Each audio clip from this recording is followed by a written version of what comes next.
Hello everyone and welcome back to the channel, and I hope you guys are doing great. So in my today's video, I'm going to discuss with you about a company called Avalon Technologies Limited. We're going to go through their results, the con call summary and the most important points regarding in terms of how the business is doing, what are they doing to grow, and what is the guidance for the future. But before we get into that, right, let's look into what the company actually does. So I'll give you a brief overview. So the company is electronic manufacturing services over here. They do box to box build solution. Then they have high value precision engineering products also. That is their main business, and they cover various industries from mobility to power and transmission to communication to clean energy, from medical. So they cover a lot of these sectors, right? If you look at their result for the Q4 as well as for the full year, it is quite good. For the Q4 YOY, they grew by almost 40% to 480 crores, and PAT was up by around 69% to 41 crores. And FY26 revenue, if we look for the whole year, it grew by almost 56% to 1,603 crores, and PAT was up by almost 88% to 113 crores. So over here, we can clearly see not that they were able to just grow their revenue, but at the same time, right, they were able to get the operating leverage also. And if you look from the margins perspective, that also improved. EBITDA margin improved to 10.8%. PAT margin increased from 5.7 to 6.9%. So that also gave, helped them in getting the operating leverage. And if you look from the geography split, right, how the business is divided.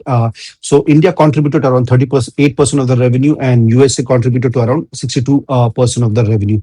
And if you look at their revenue split amongst the various industries that they cater to, right? So I'll get into deep dive into that, and we'll come to know which industry contributes the highest to them. So if you look at mobility and transportation, it contributes to 28% of the revenue. Industrials, which include mainly power and transmission, right now contributes to around 34% of the revenue. Communication 8%, clean energy around 20%, and medical and others around 10%. So if you look at it, so the majority of their business comes from mobility, transportation, and industrials, which is power and transmission, close to around 60% of the revenue comes from there. And if you look from the order book, right, this is also very important, right? Because whenever a company is into manufacturing of, and selling it to another clients, which is mainly B2B, so the order book is very important, because upon the face of the order book, we know how much is the revenue that is going to come forward and how much is the runway for growth. So if you look at their overall order book, it stands at around 3,441 crores, which is almost double to what is their current revenue of around 1,600 crores. So that is actually also looks quite good. And if you look at their expansion, right, let's look at various things that they're trying to do, right? I'll go through the main ones. So first is their energy storage system over here.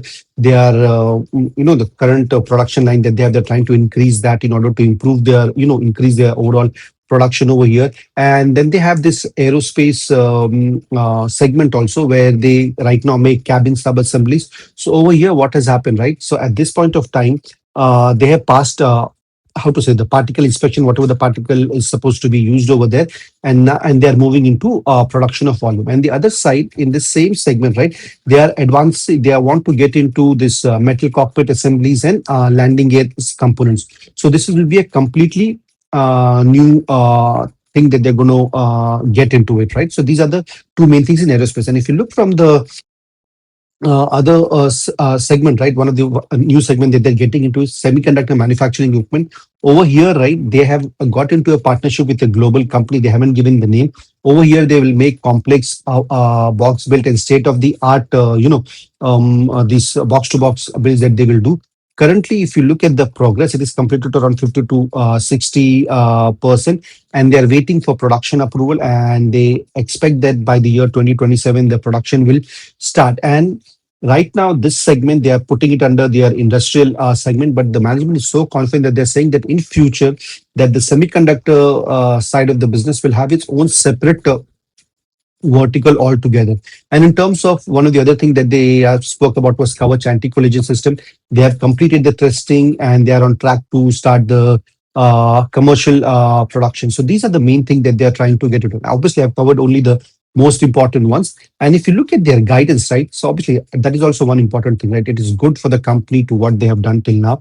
But as the market looks forward, what is the company telling about the future and where the growth is coming from and how much is the growth? So if you look at their FY27 revenue guidance, they're saying they're going to grow at around 24 to 27%.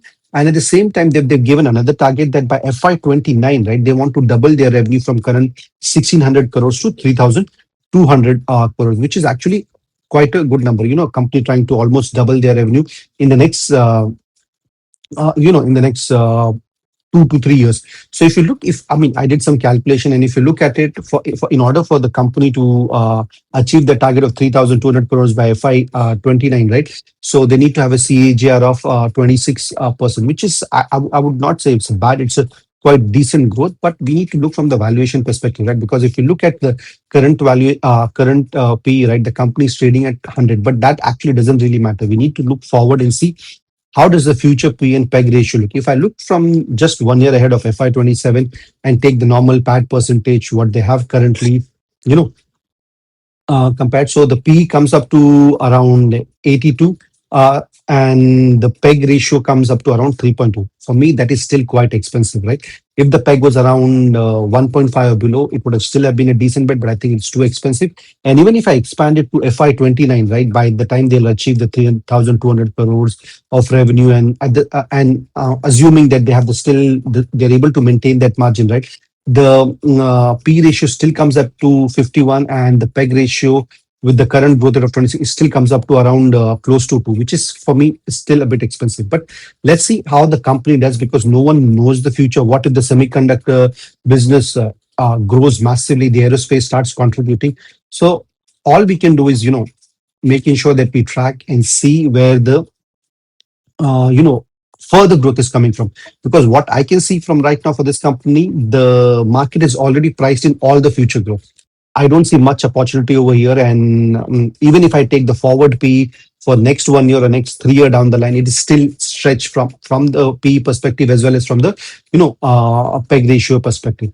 So obviously, I let you guys decide on your own whether you want to invest or not, or whether you are tracking this company. Please do mention in the comment. And if you guys like this analysis, please do hit like and subscribe to my channel. Thank you and God bless you.